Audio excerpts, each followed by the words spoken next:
நம்ம Ashwin sweets and snacks export பண்றதுக்கு 7373041434 மற்றும் www.ashwinsweets.com கான்டாக்ட் பண்ணுங்க.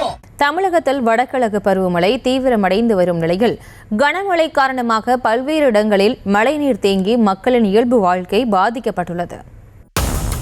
விழுப்புரம் புதிய பேருந்து நிலையத்திற்குள் குளம் போல் மழைநீர் தேங்கி உள்ளதால் உள்ளே செல்ல முடியாத பொதுமக்கள் பேருந்து நிலையத்திற்கு வெளியே காத்திருந்து பேருந்துகளில் ஏறிச் செல்கின்றனர்.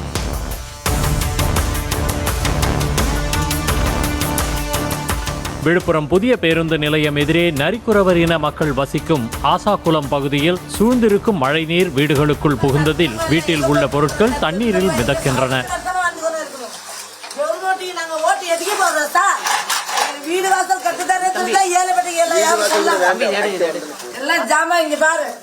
தூங்குற ஜாமான் இல்ல, படிக்கிற பாய் இல்ல, இப்படி தண்ணியில மேய்ஞ்சு நாங்க எங்க போறது?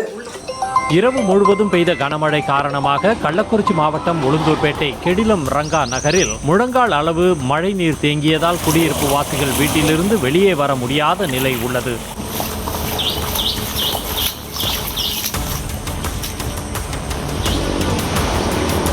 உளுந்தூர்பேட்டையிலிருந்து சென்னை செல்லும் சாலையில் பழமையான புளிய மரம் ஒன்று வேரோடு சாய்ந்ததால் போக்குவரத்து பாதிக்கப்பட்டது. போக்குவரத்து மாற்றுப்பாதையில் திருப்பி விடப்பட்டு சாய்ந்த மரத்தை வெட்டி அகற்றும் பணி நடைபெற்று வருகிறது.